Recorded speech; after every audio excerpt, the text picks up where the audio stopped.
Il y a une activité assez fabuleuse de la conscience qui consiste à percevoir juste pour percevoir, sans aucun autre but que de percevoir. Si vous attendez quelque chose de cette vidéo, vous n'êtes pas en train de la regarder pour la regarder. Vous la regardez pour une certaine raison, pour en retirer un certain bénéfice, mais on peut s'amuser aussi à percevoir pour percevoir.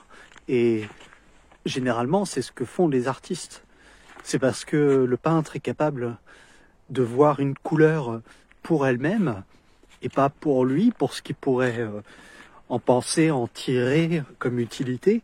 C'est parce que le peintre est capable de faire ça qu'il est peintre et qu'il peut éventuellement être un bon peintre. Quand vous regardez les peintures magnifiques de Raphaël, de David, etc., vous vous apercevez que c'est encore plus vrai pour Vermeer. On a affaire à des gens qui ont une perception visuelle d'une précision, d'une clarté, d'une sensibilité incroyable. Et quand cette sensibilité, elle se trouve dans l'audition d'un individu, et ben celui-ci peut devenir un très grand musicien. Alors, est-ce que vous pouvez regarder cette vidéo juste pour la regarder, sachant que vous ne pouvez pas décider d'avance de ce qui va se passer? Vous ne pouvez pas dire d'avance que regarder une vidéo pour la regarder, percevoir pour percevoir, n'apporte rien, n'a aucun intérêt. Au contraire, si vous réfléchissez un peu, vous vous apercevrez facilement que quand on perçoit pour percevoir, eh ben, on met fin à un rapport égoïste au monde, ou un rapport égotiste, un rapport qui est centré sur soi. Donc on se décentre en quelque sorte, et quand on perçoit pour percevoir, eh bien, il est fort possible qu'il se passe de grands changements dans l'esprit. Notamment, on s'aperçoit assez vite que pour être vraiment capable de percevoir ce qu'on perçoit, et donc pour y être attentif totalement, pour être lucide, eh bien, en quelque sorte, il ne faut pas essayer de se faire une image de ce qu'on regarde, il faut pas le nommer, il ne faut pas essayer d'en garder un souvenir, même si c'est un souvenir qui concerne le tout juste passé, une sorte de rétention. Pour être totalement attentif, il faut ni rétention ni protension, c'est-à-dire anticipation, mais surtout cette observation très claire, très lucide, elle interdit tout retour de la conscience sur elle-même. Vous ne pouvez pas à la fois regarder ce magnifique ciel et en même temps être en train de vous dire « je suis en train de regarder un ciel magnifique ». Vous ne pouvez pas faire réflexion sur vous-même si vous êtes dans une attitude pleinement réceptive, accueillante, de l'ordre de la perception, de la sensibilité, de la vulnérabilité. Donc peut-être qu'en fait, quand on s'absorbe entièrement dans la perception, eh bien le centre disparaît, le moi, le je, l'ego disparaît, mais c'est pas nécessairement quelque chose qu'on peut constater au moment où ça arrive. C'est peut-être plutôt une fois qu'on est sorti de cette attitude de pure perception qu'on se rend compte que auparavant il n'y avait pas de centre, il n'y avait pas d'ego. Parce que constater l'absence de moi, c'est déjà une réflexion sur soi qui empêche de percevoir pour percevoir.